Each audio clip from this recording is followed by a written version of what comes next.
Good morning student. हमने कल part number 6 पढ़ा और उसके क्वेश्चन आंसर किए। तो क्या था? स्वस्थ तन सुखी जीवन पाठ का नाम था। उसके क्वेश्चन आंसर किए, उसको पढ़ा। तो आपने भी पाठ को दोबारा पढ़ा है और उसके क्वेश्चन आंसर है वो अपने नोटबुक में कंप्लीट किए हैं। और अब पाठ के जो क्वेश्चन आंसर हैं वो आपको लर्न भी करने हैं, याद भी करने हैं, और उसका आपका टेस्ट है वो कभी भी हो सकता है। तो आज हम पाठ नंबर 7 पढ़ेंगे, जो एक बालक का स्वप्न यानी सपना। स्वप्न का मतलब होता है सपना। तो एक बालक का सपना है, वो क्या है देखिए। इस पाठ के माध्यम से हम पढ़ेंगे क्या है। देखो, किसी सेठ के यहाँ एक लड़का नौकरी करता था। एक रात्रि स्वप्न में वह चिल्ला उठा, अहो मेरा भाग्य। सेठ ने यह सुन बालक को जगाकर पूछा, अरे क्यों चिल्ला रहा है? वह लड़का कहने लगा, यूं ही, कोई खास बात नहीं।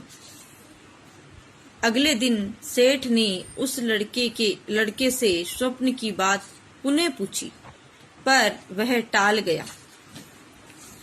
उस दिन से बालक छिपकर पढ़ने लगा। एक दिन सेठ ने कहा, सुन रे लड़के, आज या तो तू स्वप्न की बात बता दे या मेरे यहाँ काम करना बंद कर दे। लड़का चतुर था, होनहार था, उसने नौकरी छोड़ दी। एक लड़का था, उसने अपने रात्रि में सोते समय एक सपना देखा। पहले वो सेठ की नौकरी करता था और उसे एक सपना आ गया, एक उसका भाग्य बताया किसी ने। तो सेठ ने देखा, उसको देखते ही सेठ ने उसे जगाया और कहा, क्या हुआ, क्यों चिल्लाया? तो लड़के ने कहा, नहीं कुछ नहीं, ऐसे ही। तो फिर भी सेठ उसके पीछे पड़ा रहा कि तू मुझे स्वप्न की बात बता, नहीं तो मेरी नौकरी छोड़ के चला जा। तो लड़का क्या था? चतुर था, होनहार था, वह उस सेठ की नौकरी छोड़कर चला गया। अब जो आपने ये गद्यांश है, ये गद्यांश पढ़ा है, इसके ये शब्दार्थ हैं। देखिए, रात्रि रात, स्वप्न सपना, खास यानी विशेष, टालना यानी अस्वीकार करना, चतुर यानी होशियार, होनहार यानी उन्नतशील, मतलब बहुत ही उन्नति वाला। अब देखिए, आपको इस गद्यांश जो पहला ये ना इतना, इसके प्रश्न उत्तर हैं ये, सिर्फ इतने के। तो देखिए क्या है, उपयुक्त गद्यांश का उचित शीर्षक लिखिए। मतलब उचित शीर्षक क्या है? बालक का स्वप्न यानी बालक का सपना। लड़का स्वप्न में क्या, मतलब क्यों, लड़का स्वप्न में क्या चिल्लाया? तो लड़का स्वप्न में क्या चिल्लाया था? अहो मेरा भाग्य, ये चिल्लाया था ना। उसको स्वप्न आया और स्वप्न में सोते सोते वो बोला है, अहो मेरा भाग्य। यह बालक स्वप्न में चिल्लाया। स्वप्न की बात न बताने पर सेठ ने लड़के से क्या कहा?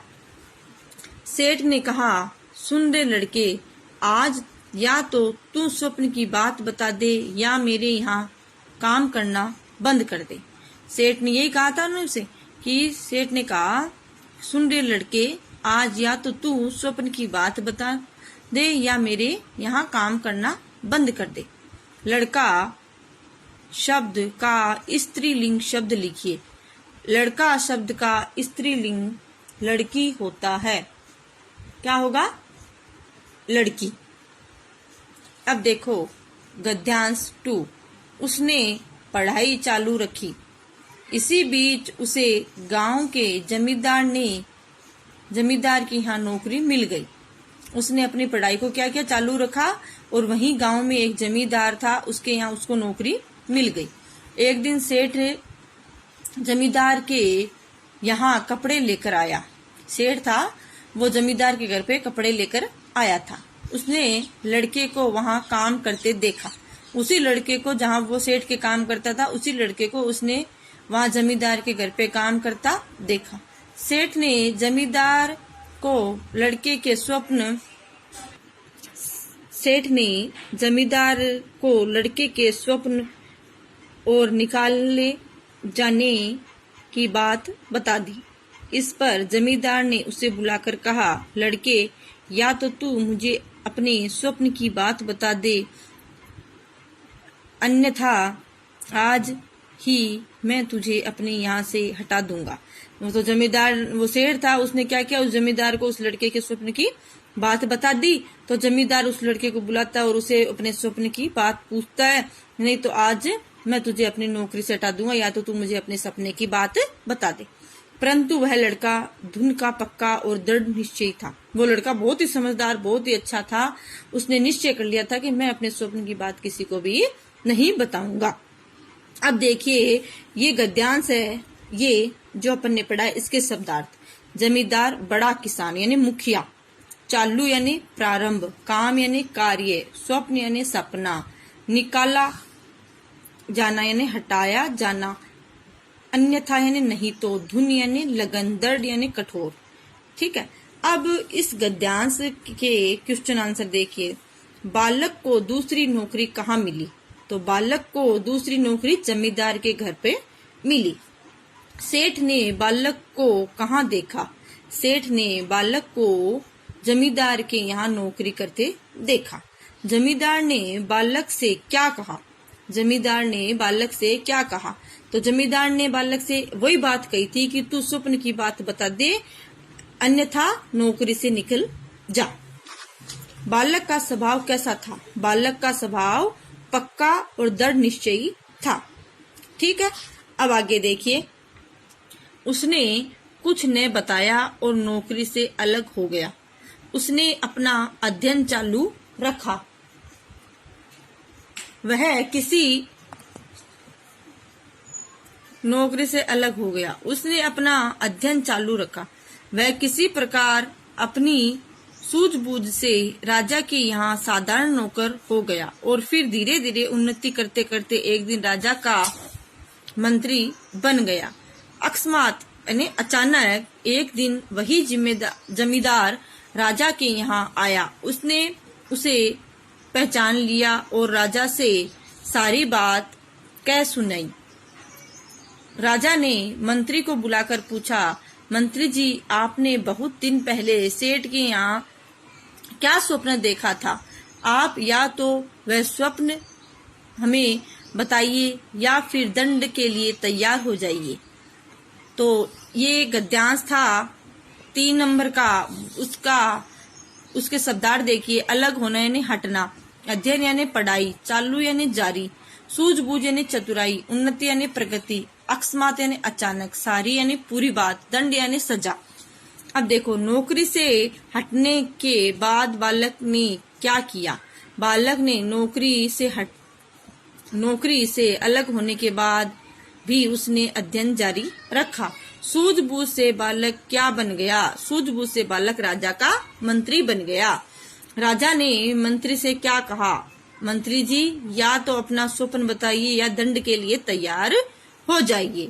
पुरस्कार शब्द का विलोम शब्द गद्यांश से छांट कर लिखिए।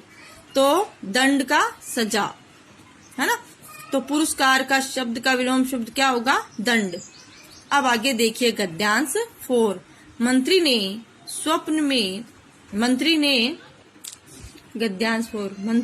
स्वप्न बताने से इनकार कर दिया। मंत्री ने स्वप्न बताने से इनकार कर दिया।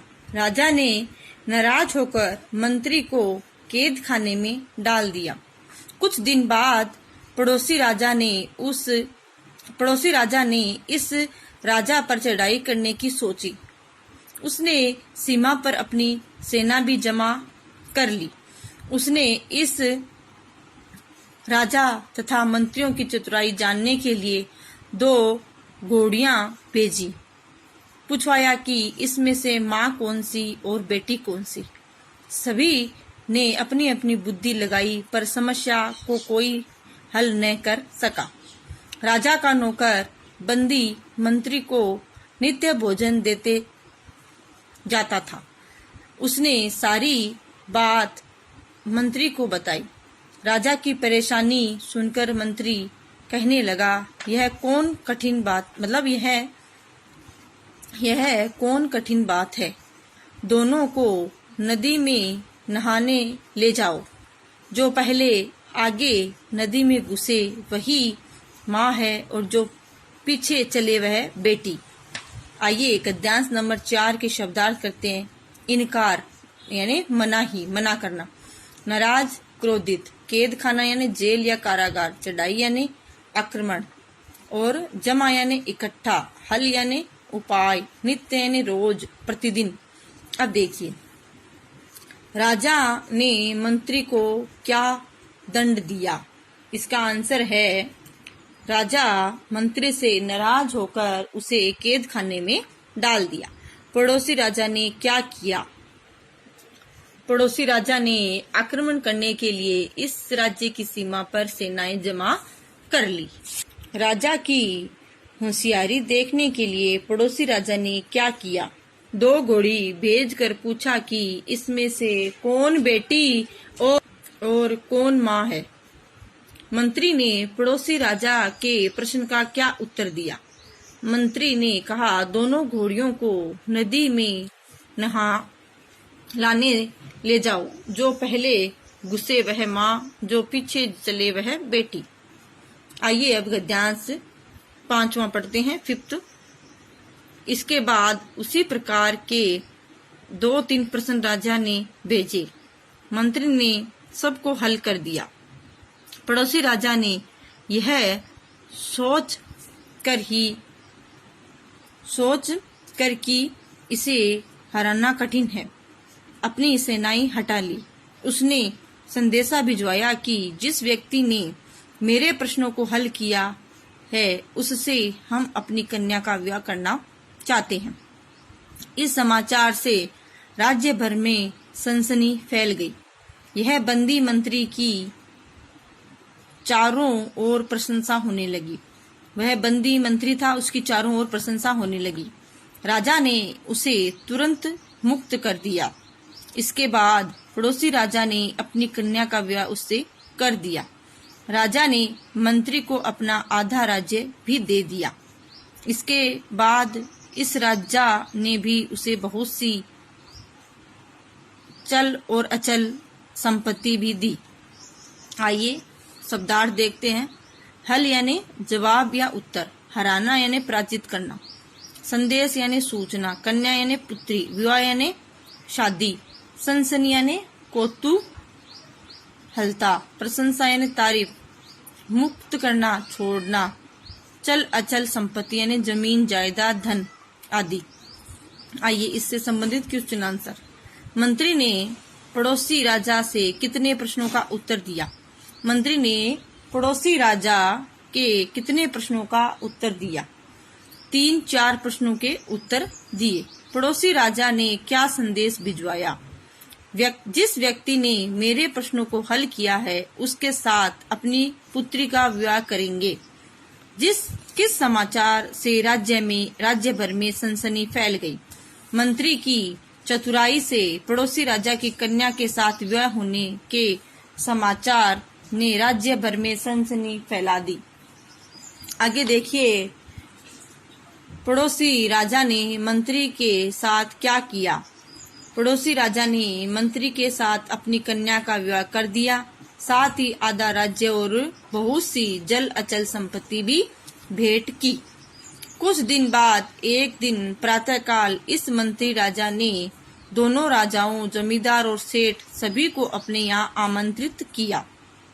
जब वे सब वहां उपस्थित हुए तो उस समय यह मंत्री राजा पलंग पर महल के विशाल एवं सुसज्जित कक्ष में लेटे थे। उनकी पत्नी उनके पास बैठी थी। इसके अतिरिक्त अन्य कई नौकर भी उनकी सेवा में जुटे हुए थे। चारों व्यक्ति भी उसके आस-पास बैठे थे। तब उस मंत्री राजा ने कहा, यही दृश्य जो आप लोग इस समय यहाँ देख रहे हैं मैंने स्वप्न में देखा था और तभी मैं स्वप्न में चिल्लाया था, ओहो मेरा ऐसा भाग्य। मैंने तब यह बात आप लोगों को बता दी होती तो आप में से कोई भी इसे पूरा न होने देते। हो सकता था कि ईर्ष्या, लोभ और अपमान के वशीभूत आप मुझे मौत के घाट भी उतरवा देते। सच है मैंने अपने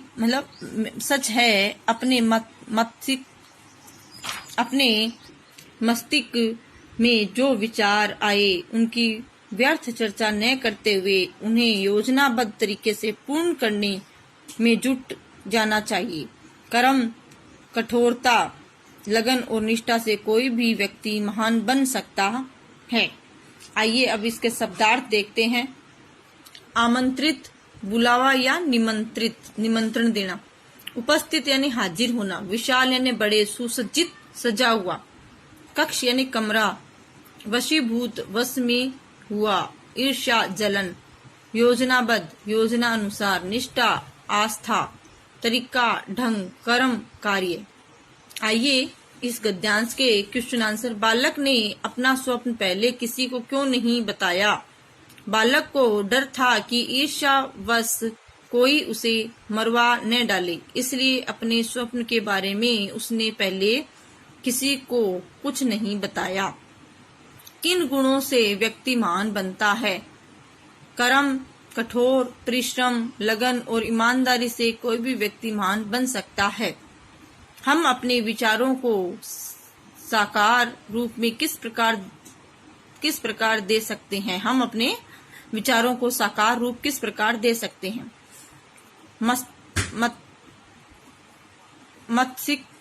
अपना जो मस्तिष्क में जो विचार आए उनकी व्यर्थ चर्चा न करके उन्हें योजनाबद्ध रूप से पूर्ण करने में जुट जाना चाहिए। अपमान शब्द में प्रयुक्त उपसर्ग लिखिए। तो अपमान शब्द में प्रयुक्त उपसर्ग अप है। तो बच्चों आज का जो अपना पाठ था वो था बालक का स्वप्न, पाठ नंबर 7, लेसन नंबर 7, बालक का स्वप्न, जो आपको एक बार दोबारा इसको पढ़ना है और फिर उसके बाद में जो अपने गद्यांश के छोटे छोटे क्वेश्चन और शब्दार्थ हैं वो नोटबुक में करने हैं और उनको याद भी करना है। तो बच्चों आज के लिए इतना ही। कल हम पाठ से संबंधित क्वेश्चन आंसर करेंगे। तो थैंक यू।